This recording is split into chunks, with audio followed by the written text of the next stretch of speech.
Good morning বন্ধুরা। আজকে মঙ্গলবার আর এখন বাজে সকাল ওই 7:30টার মতো। ঘুম থেকে উঠে আগে দেখো ম্যাগি বসিয়ে দিয়েছি, কারণ স্নিগ্ধার টিফিনে নিয়ে যাবে আজকে ম্যাগি।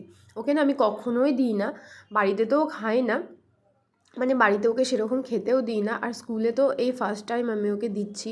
তো মাঝে মাঝে আমাকে স্কুল থেকে এসে বলে, মা জানো আজকে ওর এই বান্ধবীর নাম বলে যে ম্যাগি এনেছিল, ওকে বলে ম্যাগি এনেছিল।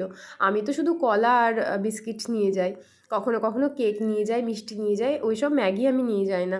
তো শুনে একটুখানি খারাপই লাগে, বাচ্চা মানুষ, ও তো বোঝে না কোনটা ভালো কোনটা খারাপ। এবার বেশি ভালো করতে গিয়ে বাচ্চার যাতে মানে কোথাও একটা খারাপ না লাগে যে আমার মা তো কিনে দেয় না বা বানিয়ে দেয় না, যার জন্য ভাবলাম যে একটুখানি দিই। আর আজকে যখন ও শুনেছিল যে আমি ম্যাগি বানিয়ে দেবো, তখন আবার আমাকে বলেছিল একটুখানি বেশি করে দেবে, মানে 2টো ম্যাগি দেবে, হয়তো কোনো বান্ধবীকে দেবে। তো যার জন্য প্রথমে একটাই দিয়েছিলাম, তারপরে ভাবলাম না, যখন বলছে তখন 2টো দিই। তো 2টো ম্যাগি দিয়েছিলাম, হয়তো কারোর সঙ্গে শেয়ার করে খাবে। আর স্কুলে যখন ম্যাগি দেবো তো ভেবেছিলাম যে একটুখানি ওই শুকনো শুকনো করে দিই, জল যাতে না থাকে, তাহলে ভালো লাগবে না ঠান্ডা হয়ে গেলে। আর এই ওয়াটার বোতলটা কালকে কিনে এনেছি, তাই আমি বলছিলাম তোর মতোই মুখটা করে থাকে, তুই যেরকম মুখটা বেঁকিয়ে থাকিস তেমনি করে থাকে, যার জন্য হাসছিল। আর এই যে খুশি খুশি চলে গেল স্কুলে। আর ও স্কুলে যেতে কি না যেতে আমি রান্নাঘরে এসে শুরু করে দিয়েছি ডিম আলু সেদ্ধ, কারণ স্নিগ্ধার বাবা 10টায় ডিউটি যাবে, আর স্নিগ্ধাকে রেখে আস্তে আস্তে ওই 9টা বেজে যায়। তো এই 1 ঘন্টার মধ্যে তাড়াহুড়ো করে আমাকে সব রান্না করতে হবে, নাহলে না ও খেয়ে যেতে পারবে না। যদিও একটা মানে ভালো জিনিস আছে, যেহেতু বাড়িতে খেয়ে যায়, তো যাই হোক একটু কিছু করে দিলেই হয়ে যায়। তো এই সকাল সকাল রান্না করে নিলে কি হবে, আমারও তাড়াহুড়ো থাকবে না, এই তাড়াহুড়োর মধ্যেই সব রান্নাবান্না হয়ে যাবে। তো আমি এখানে একটা কাণ্ড করেছিলাম, একটা হচ্ছে 3টে এখানে হাঁসের ডিম ছিল, আর একটা এমনি ডিম ছিল। ভাজার পরে না মানে সেদ্ধ করার পর আমি আর বুঝতে পারছিলাম না কোনটা কোন ডিম। তারপরে আবার স্নিগ্ধার বাবাকে বললাম যে দেখো তো কোনটা হচ্ছে, মানে 3টে হাঁসের ডিম আমাকে আলাদা করে দাও। তারপরে ও আবার আলাদা করে দিল। আর এদিকে আমি ডিমের ঝোলটা বসিয়ে দিয়ে চলে এসেছি। ডিমের ঝোল আর তোমাদের সঙ্গে কী শেয়ার করব। আর এই শীতকাল মানে হাঁসের ডিম এত ভালো লাগে ডিমের ঝোলটা খেতে। তারপরে আগে বাসি বিছানাটা তুলে নিই। আমি জানি না তোমরা বাসি বিছানা বলো কি না, আমি ছোটোবেলা থেকে শুনে এসেছি, তো এটা আমার অভ্যাস হয়ে গেছে। বিছানাটা সুন্দর করে গুছিয়ে নিচ্ছি, আর আমরা না এই ছোট্ট বিছানায় 3জন মিলে থাকি, কারণ বড় ঘরটা আমাদের এতই ঠান্ডা।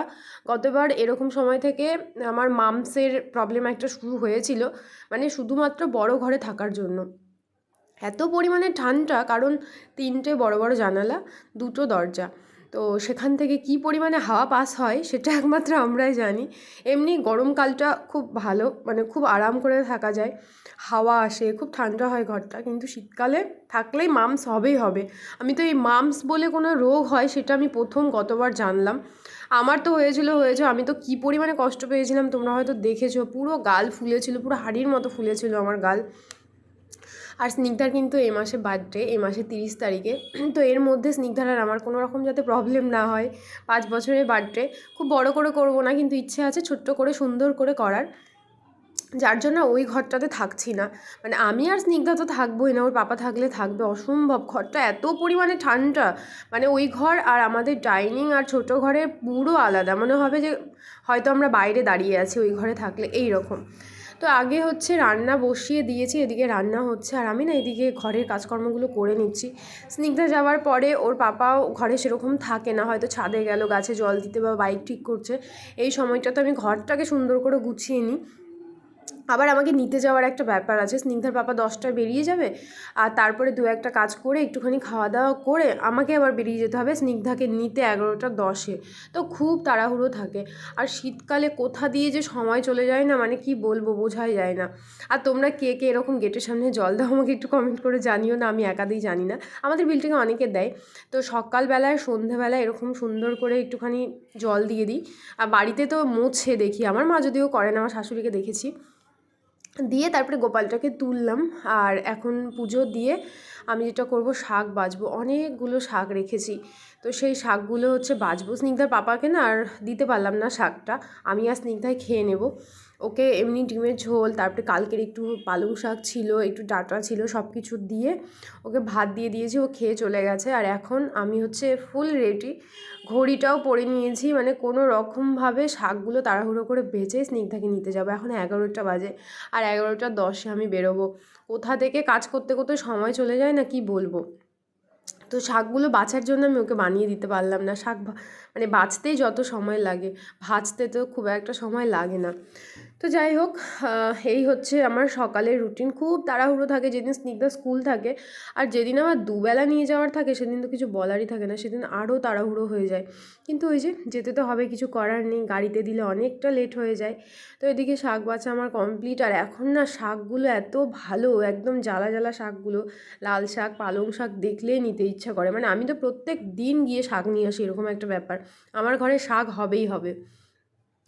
তো দেখো এদিকে স্নিগ্ধাকে নিয়ে চলে এসেছে, আর আমি লাল শাক এইভাবে করি, একটুখানি রসুন থেতো করে দিই, একটুখানি কাঁচা লঙ্কা দিই, আর সঙ্গে দিই একটু করে কালো জিরে। আমি লাল শাক নিলে এইভাবেই ভাজি, আর কিভাবে লাল শাক করে আমি জানি না, আমি তো দেখে এসেছি এইভাবে আমার মা করতো, তো আমিও এইভাবে করি।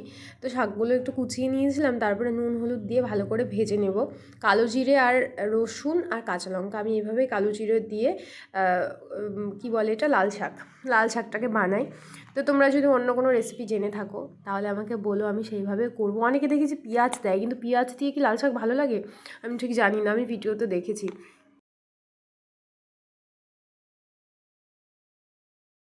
স্কুল থেকে এসে স্নিগ্ধা আমাকে এখন হেল্প করে দিচ্ছে, তাই না? স্নিগ্ধা রসুন ছাড়িয়ে দিচ্ছে এখন, আর চোখ ঢুকিয়ে দিয়েছে রসুনের মধ্যে।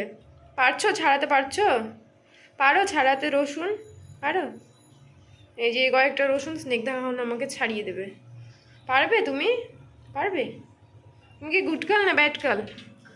হ্যাঁ, জোরে বলো, শুনতে পাচ্ছি না। আরো জোরে, আরো জোরে। শোনো শোনো, তোমাকে আজকে টিফিন কি দিয়েছিলাম বলো তো? এইদিকে তাকাও। কটা ম্যাগি দিয়েছিলাম? খেতে পেরেছিলিস? হ্যাঁ, পেরেছিলিস? কাউকে দিসনি? একা একা খেয়েছো? বাবা, একটু তাকাও আমার দিকে, একবার তাকাও। তুমি কি লজ্জা পাচ্ছ? বাবা, লজ্জাও পাই। আজকে তোমাদের সঙ্গে বলতে পারো একটা মর্নিং রুটিন শেয়ার করলাম। আসলে দুপুরবেলা ঘুমানোর পরে না কোথা থেকে সন্ধে হয়ে যাচ্ছে বুঝতেই পারছি না। সেই তো ঘুমাতে ঘুমাতে 3টে সাড়ে 3টে বেজে যায়, আর ঘুম থেকে উঠে 5টা বেজে যায়। তো 5টার সময় তো অনেকটা অন্ধকার হয় না, মানে সন্ধে লেগে যায়। তাড়াহুড়ো করে ছাদে এসে জামা কাপড় নিয়ে যায়, তারপরে আবার স্নিগ্ধার ম্যাম আসে। তখন তো ওই 7টা পর্যন্ত একদম গ্যারেজ, স্নিগ্ধার মতো পড়তে থাকে, আর আমি কোনো একটা ঘরে চুপ করে বসে থাকি। আর আগে না ম্যামের বাড়িতে স্নিগ্ধাকে টিউশন পাঠাতাম, এখন আর পাঠায় না। এত ঠান্ডা, স্নিগ্ধা হাতে কিছু পড়তে চায় না, পায়ে কিছু পড়তে চায় না, মাথায় কিছু পড়তে চায় না, আর ওই বাইরের হাওয়াটা ওর মাথায় লেগে যায়, দিয়ে সর্দি কাশি আর কিছুতেই ছাড়ে না। তো যাই হোক বন্ধুরা, আজকে ভিডিওটা এই পর্যন্ত রাখছি। দেখা হচ্ছে তোমাদের সঙ্গে কালকে অন্য কোনো ভিডিওতে। আর এই ভিডিওটা যদি ভালো লাগে অবশ্যই লাইক করে দিও, আর কমেন্ট করে জানিও ভিডিওগুলো কেমন লাগছে তোমাদের।